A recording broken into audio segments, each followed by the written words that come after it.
Okay, honestly, this is why I don't clean my house.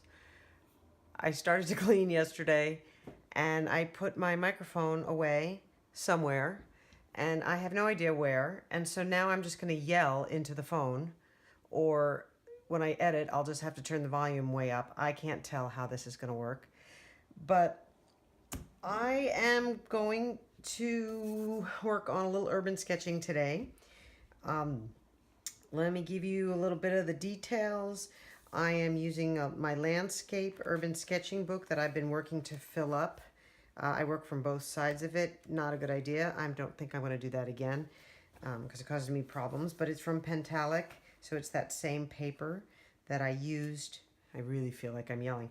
It's the same paper that, not really watercolor paper, but I used it for my 100 people in 1 week. And as long as you don't put too much water down, it works pretty well. I'll do a flip through of this book at another time. I'd really like to finish it before I do that. So this picture is yesterday my husband and I went out to a place. Okay, this is where it gets ugly.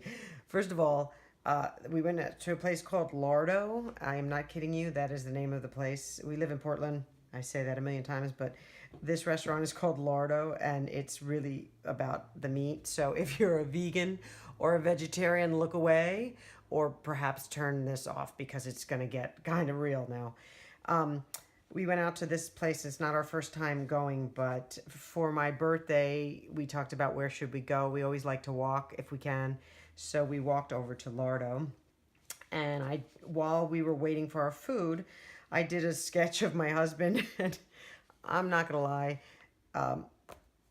this is not a great likeness of him. He thinks he looks like a frog.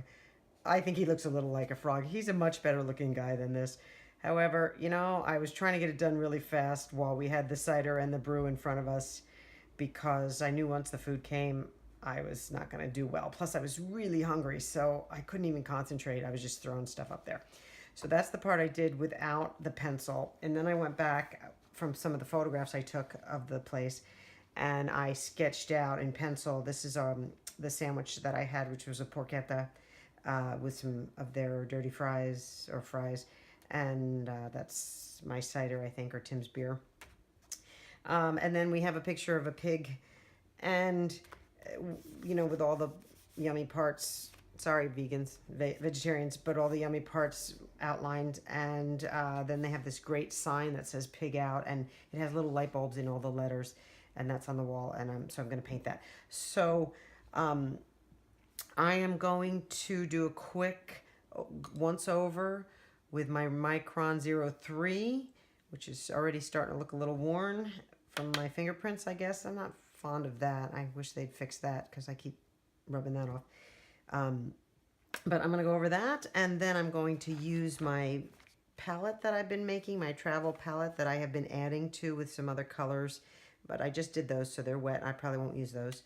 I am going to stick with the travel palette for my urban sketching, but also I'm not using my water brushes. I'm at home, and I have the joy of being able to use water glasses and another brush because I'm not a big fan of the water brushes right now. In fact, anybody who wants to leave me some comments about what they do instead of or how they come to terms with those water brushes, I don't like the tips of them. I don't like the way I have the paint backwashing into it and cleaning them out. It's not a fun thing for me. So if anybody has any ideas, post them, send them my way. I'd really appreciate it. Okay, here we go. Let's speed up. See you on the other side.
All right, I'm just putting the finishing touches on. I'm gonna try to get the color right. Once again, I always do this. To get my husband's neck. Now add some color to his face, give him a little bit more. There, I'm trying to prevent that gigantic thick neck that I gave him. Poor guy, he works out all the time to stay somewhat trim, and then I give him this gigantic neck. Yeah, I'm gonna do little finishing touches. This behind is some beautiful subway tile, and it looks so cool, and yet I didn't do it because I just sort of gave the illusion of it, but I didn't want to take the time to do all that, and I didn't want to really distract from, I guess, what was the main part of it. So there it is. I always have a few more things I can do while I talk it out as I leave, but I'll list all of the colors I used. Again, I filled up some new trays and or pans rather, and I am gonna list those and whatever colors I used. And I don't know, I might do a little more to this, and I might do a few more shadows, but as I always say, it's never done. I never stop and let it be. I just always feel like I need to fiddle more, and I don't want to ruin it. So that is my sketch. I'm putting a little shadow in from Lardo's. I'm not a big fan of the name, but the restaurant is great. It has amazing food, and my porchetta sandwich was so good. I can't even describe it. I would like to go back there again today. But it was, I went out for my birthday, and it was kind of fun, and had a nice time. I did have to finish it at home, though, because as soon as I started drinking my cider, I kind of lost the ability to really do too much more sketching. So I did what I could before I began to relax and enjoy myself. All right. Thank you for watching. See you next time.